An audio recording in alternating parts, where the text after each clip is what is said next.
So, friends, Donald Trump just lost another case in federal court. And that's not unusual. That's pretty much par for the course. But what's so disturbing is that he lost this same legal battle in court during his first administration.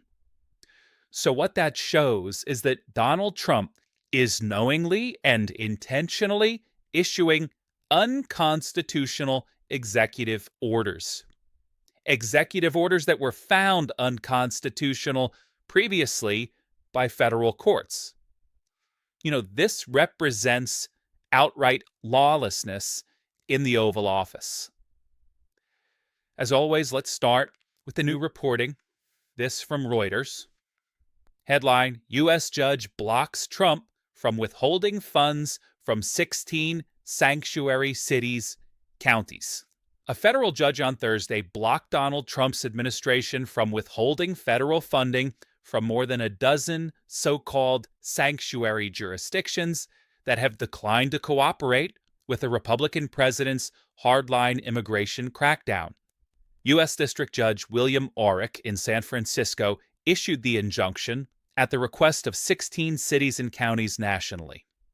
San Francisco, which led the lawsuit, in its complaint filed in February, argued that the Trump administration was unlawfully trying to force local officials to cooperate with federal immigration arrests. The jurisdictions include the cities of Minneapolis, New Haven, Connecticut, Portland, Oregon, St. Paul, Minnesota, Santa Fe, New Mexico, and Seattle, which have laws and policies that limit or prevent local law enforcement from assisting federal officers with civil immigration arrests. Supporters of such laws have said that cooperation with federal immigration enforcement would discourage immigrants who are living in the U.S. illegally from coming forward as victims or witnesses to crimes. The lawsuit challenges an executive order Trump signed that threatens to cut off federal funding to sanctuary jurisdictions that limit or refuse to cooperate with federal immigration law enforcement, including U.S. Immigration and Customs Enforcement. This quote from the judge: "The threat to withhold funding causes them irreparable injury in the form of budgetary uncertainty, deprivation of constitutional rights, and undermining trust between the cities and the communities they serve," Judge Orrick said. During his first term as president, Trump in 2017 signed a similar executive order targeting sanctuary jurisdictions. San Francisco sued then, too, leading Judge Orrick to block the policy in a ruling that was upheld by the San Francisco-based 9th U.S. Circuit Court of Appeals. And friends, in case you're wondering if the federal judges are growing tired of Donald Trump's repeated unconstitutionality, this quote from Judge Orrick, quote, "Here we go again." Orrick said a preliminary injunction blocking enforcement of Trump's latest executive orders was likewise warranted, as the local jurisdictions had established that Trump's order likely unconstitutionally imposed conditions on federal funding without congressional authorization and ran afoul of the locality's due process rights. And friends, the Republican Party knows that Donald Trump is sitting in the Oval Office acting lawlessly and unconstitutionally day in and day out. And I think we're fast approaching the time when Donald Trump will openly defy Supreme Court orders and rulings. And that, in a very real sense, will represent Donald Trump trying to bring an end to our constitutional construct of government.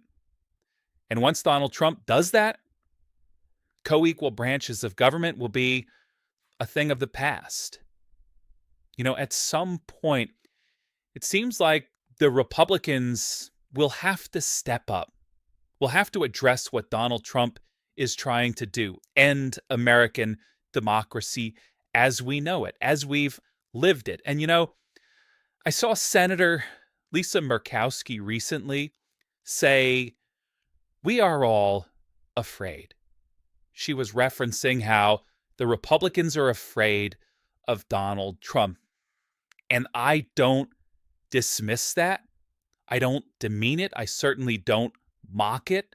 I understand it. But, there was a time in our nation's history when people needed to act to save the Republic. They needed to act to keep our union intact. And that involved men arming themselves with muskets, marching into open fields, putting life and limb on the line, sometimes fighting brother on brother. And they were scared. You can bet your ass they were scared, but they overcame their fear and they fought and they did what they had to do to save the Union. But the Republicans don't need to do that. They don't need to take up arms. They don't need to fight brother on brother or sister on sister. All they really need to do is cross the aisle to save democracy. Cross the aisle to save democracy. Let me end with a riddle, friends.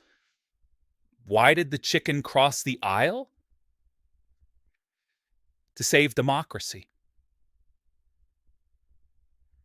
Because justice matters.